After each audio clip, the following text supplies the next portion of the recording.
What's going on, guys? Plastic Beach X3 back here with another One Piece sim video, and this time it's going to be another ranked ladder video utilizing the jewelry Bonney strategy. So I've been grinding Bonney this format for PRB.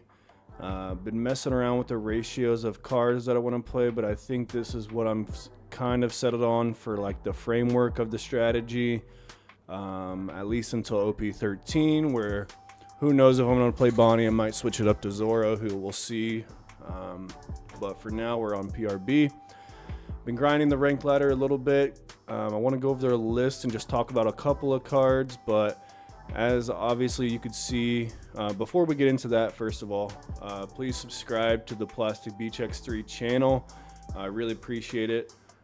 We're almost to 2K, and that's mind-blowing that we're almost to 2,000 subscribers on the channel, even though I don't even post that often, and haven't done well in a tournament recently besides store regionals and stuff.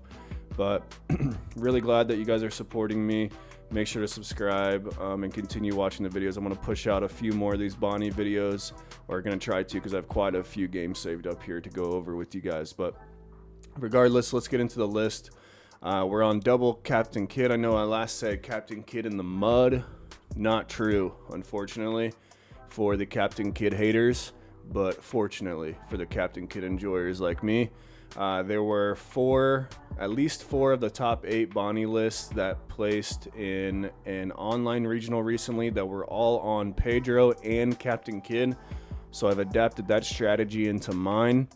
And now we're playing 2 Captain Kidd, 2 Shanks, 3 Dofi. Could move those around, but this is what I'm on now. Still 3 Bonney blocker. I think it's a crazy card. 4 of this Bonney blocker, 3 Kojiro, and 2 Corazon. Keep trying to keep the small blocker amount up while also cutting the beige, because this card is just so much more important than beige a lot of times. And so is this card, so that you just don't lose your Cavendish randomly to like a Shanks in the mirror or, God Thread or something. Yeah, so these cards are very important. Also, the little blockers are very important into Zoro.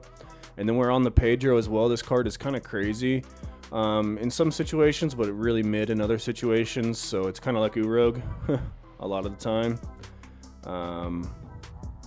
But some notable interactions on 5 Dawn. You can play this against Zoro. They tap with Tashigi. You tap the Tashigi and kill it whenever they swing into this. It just makes their turn really awkward. Even if they God Thread it, you can tap a Dawn, which is relevant for keeping up events in the UP Luffy matchup. But yeah, other than that, pretty standard. I'm off of the Zoro 2K in favor of the Scratchman so that you could tap down the Koshiros in the Zoro matchup. But other than that, I think pretty standard all around nowadays, except for, the Pedros and stuff. But all right, let's get into the games. Enough yapping. First up, we're going to have a Zoro matchup. Let me make sure that this is muted and at double speed. Not the highest on the rank ladder. I saw someone commented on a video and said, what rank are you? Over here, we're, I think, currently at like 5. It's either 6,000 or 5,202, so definitely not high in the slightest. But this video, we do have a ton of meta matchups that I have played against.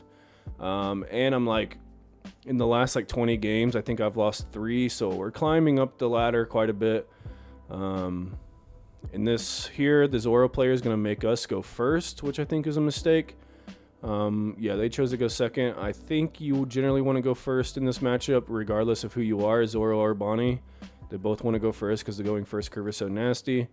We're not going to play down our Corazon. We're just going to swing 7, pass the turn. They're going to play their Hiyori, search for Shimutsuki. We're just going to swing into the Hiyori and establish the Pedro here for the play that I was talking about earlier. However, probably shouldn't have played the Pedro. I probably should have just went with the Cavendish into Corazon. I really wanted to get the tap off just in case they tap the Corazon. They can't just free swing into it, but also they wouldn't do that. They would just swing into it with the leader. But yeah, so probably a mistake here because they have the Koshiro. I won't be able to tap to kill the Tashigi if they do play one. So maybe should have just played the Cavendish into Corazon, but they're going to end up playing a Zoro anyway, tapping the Pedro, but it won't be able to swing, I don't believe, because I don't have 2 characters, and they're just going to go 7 at face because they don't have 3 Dawn to attach. Now back to our turn. I think we're definitely want to set up this Corazon so that, you know, TCG isn't a huge deal, but we don't. And so we just set up the carrot. I think fair enough. I think maybe you could have argued for Cavendish into Corazon, swing 6 into this thing instead. In hindsight, that's probably what I would have done. But now they're going to play their Tashigi. They're going to put 3 Dawn under their leader. Play another Koshiro. That way we can't just tap the Koshiro, block, and kill the Zoro. But we're going to tap the Tashigi instead, and we're just going to 2k, 1k. They're going to swing 8 of life. We'll take it. Pedro's not doing too much because of the Koshiros. But now we go to our 9 Dawn turn here. We're going to freeze this Tashigi, swing 6 into the Zoro, just give us cards. A lot of times you have to like semi-starve the Zoro matchup, so because if they get enough resources, they're just going to go absolutely crazy on you. Divvying out the Dawn here. We're going to swing 5 with the Pedro because we're going to set up a few blockers anyway. Get some damage off. And go Cavendish blocker, pass a turn. Of course, we could have put another Dawn under the Pedro, but it didn't matter in the end. Or another Dawn under the carrot. They're going to play Queena, tap the Koshiro, put 3 Dawn under leader. Go 9 into the carrot. We're just going to block tapping the Nami so that they can't swing into the Koshiro. They'll have to tap a Koshiro to do so. They're going to restand event, swing another 9. We got to let that one go, unfortunately. And then they're going to go Hiyori, and I don't believe they restood their leader with their leader ability. So I think that was a misplay on their part, probably. We're going to go to our second carrot, swing 6 into the Tashigi, clear that, or the, not the Tashigi, but the Queena. Clear that, go ahead and clear the Hiyori as well, pretty much have to. And then we're just going to go 7 and set up a Corazon, holding up 3 Dawn to play around the dead man's game. They're going to play Tashigi, put 3 Dawn under leader. See what they decide to swing into here. They're going to Hiyori first, find another 2k. And then just going to end up going 11 into the Cavendish. I think we just tapped the Tashigi block. And then we'll take this 11 because we do have the Captain Kid to protect us next turn if we need it.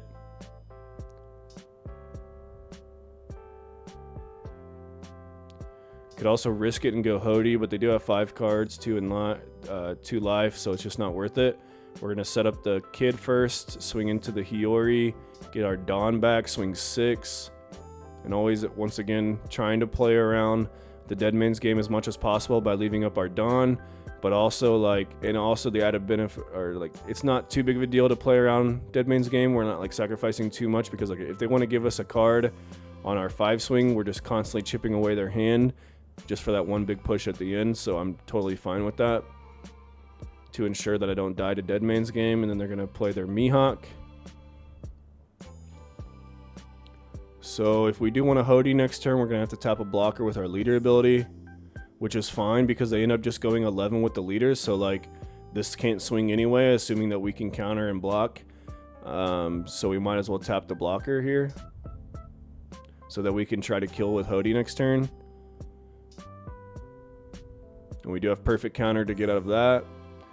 We could have obviously blocked it instead, but we want to try and guarantee game as much as possible, keeping the Pedro.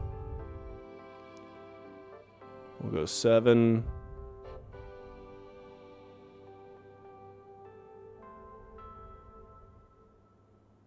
9, see what they do with that. If they want to give every card, we'll go 5, 7. If they don't, then we'll put everything under Hody and win with an 11, 5, 5. And that's game. So I'm going to move on into the next game here against a UP Luffy.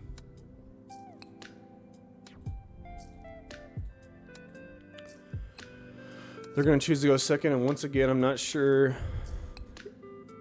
I think I still want to go first in this matchup. I'm pretty sure. Here it's a tough spot because we don't have the Koshiro. So like if they God Thread us, it feels really bad, and they do have it, unfortunately. But we still get to tap the Bond Clay. We do have a second Cavendish we can set up. Didn't have time to play. We could have played the TCG instead of the Jewelry Bonney, but I think setting up the blocker is probably better in this spot. Maybe setting up the TCG was better so that we had our Cavendish for this turn. Let me know what you guys think. But they're going to leader ability, grab that red rock. And also, I could have not swung into the Bond Clay here so that they couldn't Thunder Boggle go to 8 and use leader ability. But I felt like if I'm not swinging into Bond Clay, like I feel like I'm losing a lot of tempo. So I decided just to give it to them if they have the Thunder Boggle. They have it, and they did have it. So they got their Thunder Boggle, which is very unfortunate, into Sanji. 8 drop, bounce to Pedro. So we're kind of on the back burner here, but the Shanks is going to help us out a lot, especially since we can restain the Dawn and still be able to swing 6/6.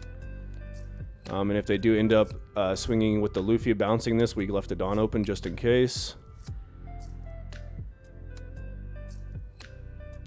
They're going to use leader ability, take a Furnosuke. They're going to go 8, ditch a Hell's Judgment, bounce the Bonney. Like I said, we're going to use our leader ability, tap their leader. We'll just give them 2 2Ks. Oh no, did we take that? I couldn't tell.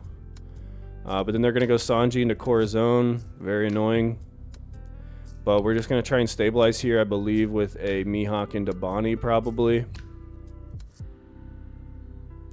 Maybe just try to test out some swings. See what they're willing to give us, see what they're willing not to, before we commit to anything huge here. So we're just going to go a clean 6 into life, restain the Dawn, leaving our options open. Another 6, expecting a card here. They do give us the Hell's Judgment. And then we're just going to play the Bonney into a blocker, I would assume. Our Shanks is 8. We could arguably go 8 at life here, but I really don't want to give them the card. I want to swing here because they are low on hand size. So if they wouldn't have held Judgment us, that would have been a guaranteed kill, but it was a kill anyway, so they must be really down bad in hand. They must have like a giant, or like this must be the 1-drop event that's +3 that can only apply to leader. And then we're just going to play our Corazon so that we can free block this Sanji next turn. Or not free block, but you know what I mean. They're going to take another Furnosuke. They're going to swing 9 into 6. We're, of course, going to block that with Resonante. And then they're going to go 6. We'll, of course, block that with 8. And then they're going to Mihawk the Cavendish. That's fine. Totally fine. And here we rip a 10 drop off the top, which is pretty juicy in this spot. But I kind of want to get some cards out of hand first and see what they're willing to give us. So we'll start with a 6/6 to the Corazon. Get a card out of hand. Get a Thunder Boggle out of hand. And then we'll go 9, try to get a giant, and they do end up giving us the giant, and now we're just going to 10 drop, pass the turn. So we got as many cards out of his hand as we could before we committed to that 10 drop. If they do give us one of these two, we could end up pivoting into the Kid, or we could pivot into Carrot, depending on if they give us the Corazon or not.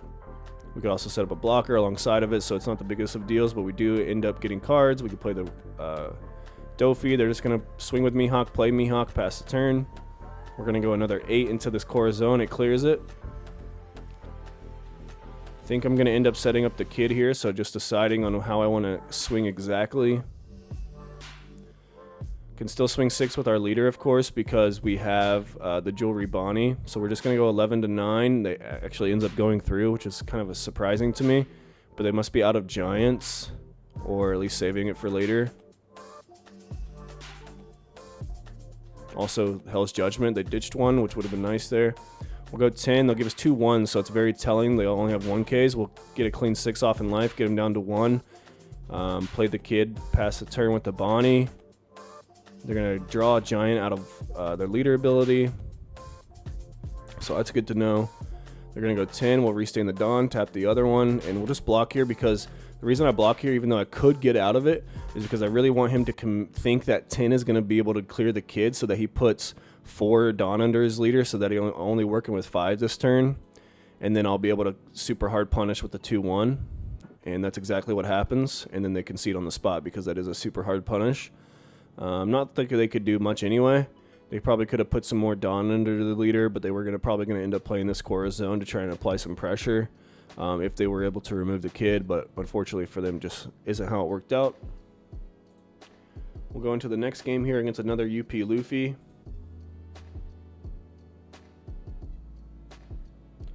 Let's get that double speed going.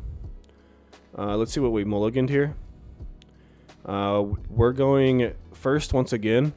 And our hand is like pretty bad on the first curve. We have 8 into 10, so I think that's why we mulligan. No Cavendish. We do find Bonney, so like here we could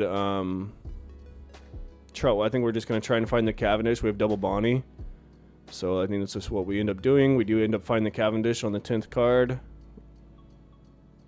They're gonna go 6. Of course, we let that go into Zoro. Pretty standard stuff here.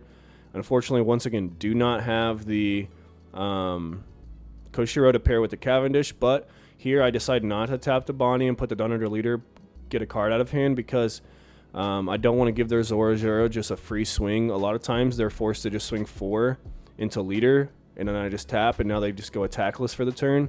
Whereas if I tap the Bonney, now their Zoro is getting some value, where I just rather it get, you know, minimal. And then save the Bonney for later. They're going to God Thread us, though, unfortunately. So that's pretty expected, though.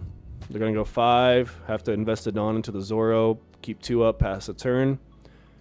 I think we're going to go Carrot with leader. So we'll swing 6 first. And then we'll just go Carrot, tap the Bonney. Because we're not going to need our leader ability this turn. Pass the turn because we froze the Zoro. They do end up taking a life, so we do get them down to 2, which, you know, once again, you're just trying to inch away at the UP Luffy. You're never going to OTK them or anything like that. They're going to go 6. We'll let it go. And then Sanji, so pretty mid-turn here. They must have whiffed their Sanji 9-drop into Mihawk. We could have got super punished by that, but that's just how the game has played out so far. We're going to swing 5, see if they give us the block. They don't. Pretty smart. We'll go 6. Give us a 2. Then we're just going to go Mihawk into Bonney. Classic 9 Dawn turn. Get rid of the extra kid. Restand the Dawn. Pass the turn.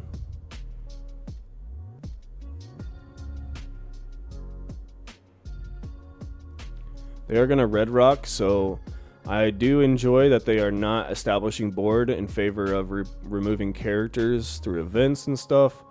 That is nice for us. Here we're just going to go 6, freeze the Sanji. Did we just go ahead and tap the Bonney? We're not really afraid of losing it or anything. Like, who cares? So we'll go 6, 6, 7. And then play the kid, play out the Bonney, pass the turn. No Dawn under the kid, because if they want to swing into my life, so be it. They only have 1 swing this turn anyway. You know, barring a 8-drop Luffy off the top. They're going to swing into the Carrot, bounce the blocker, so we do get kind of punished by not leaving up the Dawn. Could have just went 6, 6, 6, leave up the Dawn, play around this, but we had enough cards in hand to save the Carrot anyway. So we are going to save it, swing 6, get that freeze off, which is super important, so that they don't have a free blocker next turn. We're going to just go 6, 6, 8, and then Shanks kill the Luffy, pass the turn. Putting him down to 1 card in hand is, you know, pivotal. It's exactly what you want to be doing with the Bonney strategy. They're going to take a Nami, though. That'll help them try to refill their hand. Or at least it replaces itself at the end of the day. They're going to go 10 into the kid. We do have the 2-1. I think we give it to him here.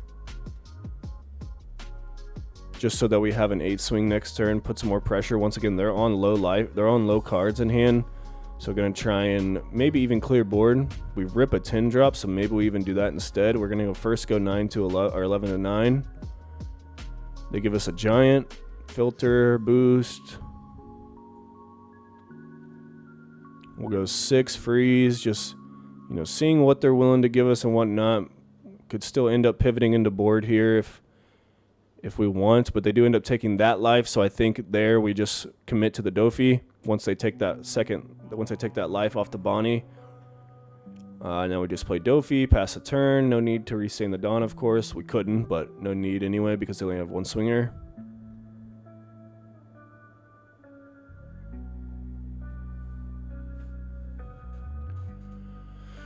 We're going to God Thread the Carrot into a Nami pretty mid-turn, all things considered. If we have Hody, it's game, but unfortunately we do not. Still might be a game though. We're just gonna go 10, 11, get the block, 10, get the block, and win the game from there. All right, going into the next game, we have a game against Teach, which is, I say it all the time, it's a terrible matchup, but it's gonna happen, so you gotta test it. Opponent, I believe we chose second this time. I'm not sure if it's correct to go first or second in this matchup, to be real. Nowadays with all the new cards, but we are going to choose to go second, establish the core zone just to have a body on the board. We're going to kill the Lafitte, play the Pedro. If they want to play dot Q, or if they want to play Van Augur into dot Q, kill the Pedro, then like I'll just kill the Van Augur and feel fine about it. But instead they're going to go Kuzan, leader ability, try and get the swing off with Kuzan next turn. Fair enough. We're going to swing 5, they'll take it. 5, probably. Just play Cavendish, I think, is this turn. And like hope they don't have an answer.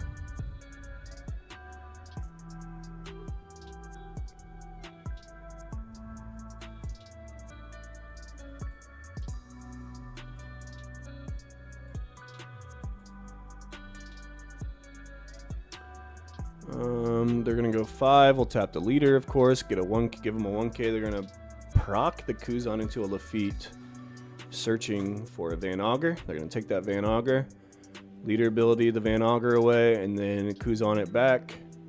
Kill the Corazon because it's really the only thing that can kill meaningfully. And then leader ability ditch the Vasco shot, pass the turn. Here we're gonna clear that Luffy. I think we're just gonna end up playing the 8-drop with no ability and then restain the Dawn. Just go 6/6. Could have argued a 6 into the Van Augur so that they can't like combo something with the 7-drop Teach, but I feel like in this matchup I just need to pressure face as much as possible. You have to kill them rather than stall the game out. They are gonna black hole, which is gonna remove the on sideline ability of my Pedro. And then going to, I believe they played Stronger into Van Augur dot Q to kill the Cavendish. And then they're just going to go 9. Of course, we take that. Leader ability, ditch the 7-drop, pass the turn. And I think here we're just going to try and get as wide as possible, as much as we can. I think we're going to go Bonney into Pedro. We'll go 5-8, get him down to 1 life, then Bonney, Pedro, pass the turn. Try to go as wide as possible, usually.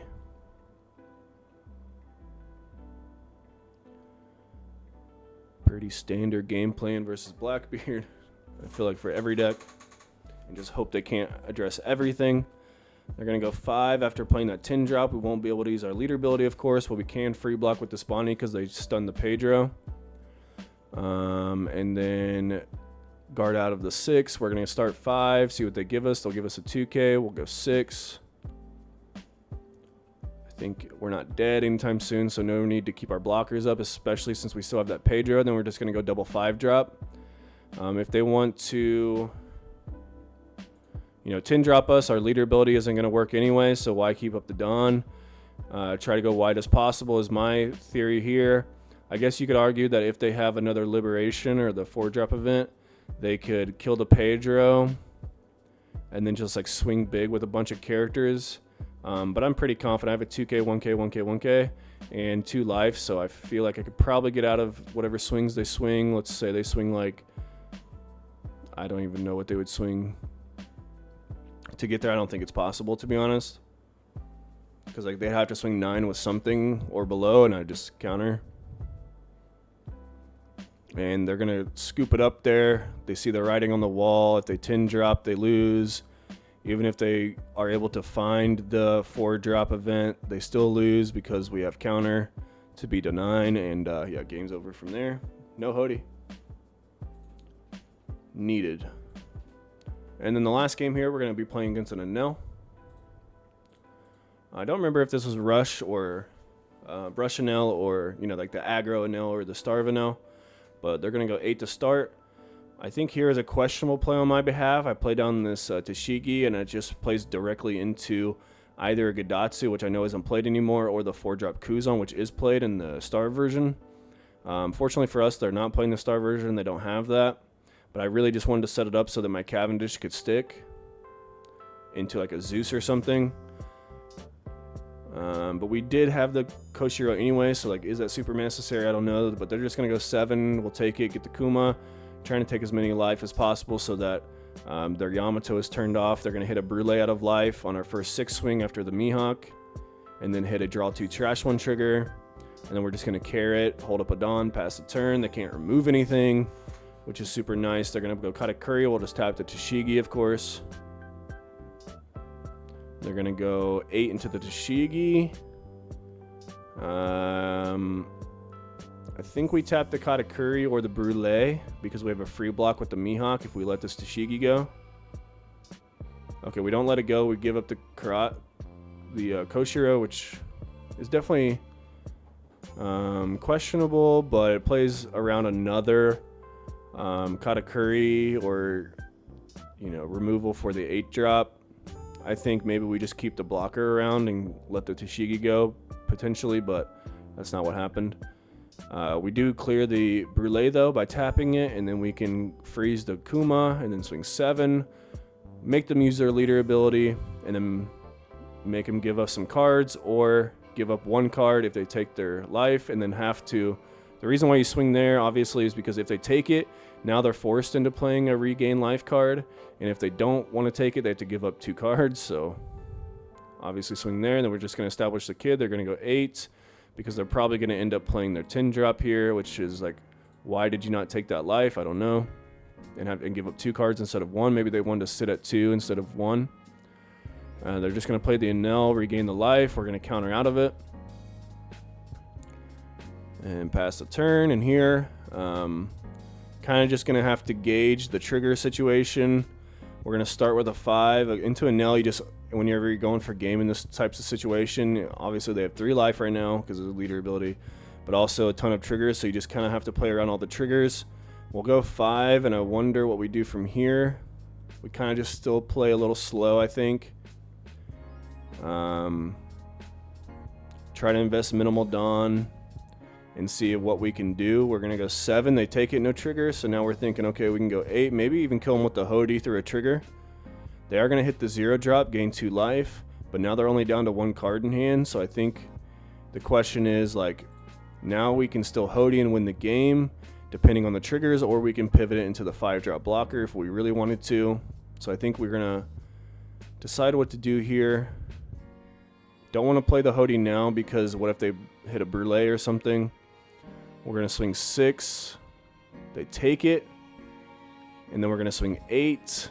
They take it and hit a beige. But now we have the Hody for game because we held off until the last second to play around the beige or the blocker out of life. Once again, if they hit some crazy triggers and we couldn't kill them, then we just set up the Bonney. Hope that's enough with the blocker. Draw 2, trash 1, filter out, and then hold up a Dawn.